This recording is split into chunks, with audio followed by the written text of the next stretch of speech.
चलें बेटा सवाल सॉल्व करते हैं। A beam of parallel light strike a converging lens of the focal length 2 centimetre. ठीक है ना। लेट सपोज मेरे पास एक लेंस है, ठीक है, और वो लेंस कुछ इस तरह का रखा हुआ है, ठीक है। अब यहाँ से लेके यहाँ तक आपको पता है ऑप्टिकल एक्सिस होता है, ये प्रिंसिपल एक्सिस की लाइन आपने ड्रॉ करके स्ट्रेट पास करवा दिया, ठीक है ना।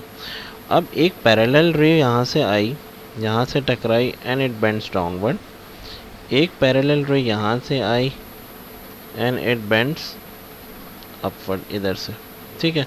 अब हम यहाँ पर मेरे पास समझो एफ पॉइंट, यहाँ पर ये सारा एफ एफ ड्रॉ हो रहा है, लाइन्स रे पास हो रही है। Like this is your 1 2, this point is 3, then 4, then 5, then 6, then so on, इस तरह से चल रही है, ठीक है। ये क्या है?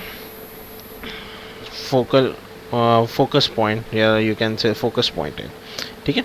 अब मेरे पास क्या चीज़ है, देखो एग्जामिनर क्या कह रहा है, state a distance from the lens where the width of the beam is less than 1 centimetre. कहाँ पर 1 सेंटीमीटर से कम होगी? ये देखो, ये तो पास हो गई, ये तो इमेज बन गई, इसको तो इसके बाद वाली को आपको काउंट करना है, क्योंकि विटनेस इसके बाद हमेशा से काउंट होती है। यहाँ तो इमेज फॉर्मेशन के लिए बेंडिंग सारी हो रही थी रेज, ठीक है ना। ये जो फर्स्ट जो रेज बेंडिंग होती है ये हमेशा इमेज फॉर्मेशन के लिए होती है। इसके बाद ये जो यूँ करके डॉटेड लाइन से आप इंडिकेट कर दो या तो वैसे निकाल दो, ये वाली जो रेज होती है ना, ये विड्थ बता रही होती है। तो ये देखो 4 सेंटीमीटर पे हमारे पास क्या आ जाएगी, less than you can say that 1 centimeter। तब आप क्या लिखोगे, when the ray of light is passes from the point at the 4 centimeter then it's become less than 4 centimeter after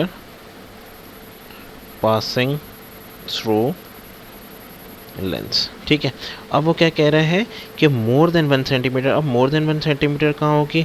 more than 1 centimetre के तो कोई पॉइंट ही नहीं है, मतलब 5.6 से स्टार्ट होगी, देन सो ऑन, जहाँ तक आप ले जाएं मोर देन 1 सेंटीमीटर हो जाएगी।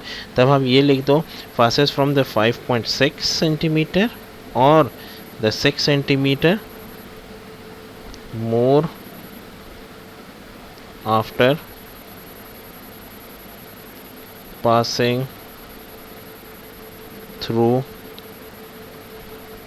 लेंस, ठीक है। ये सिंपल इसका आंसर था।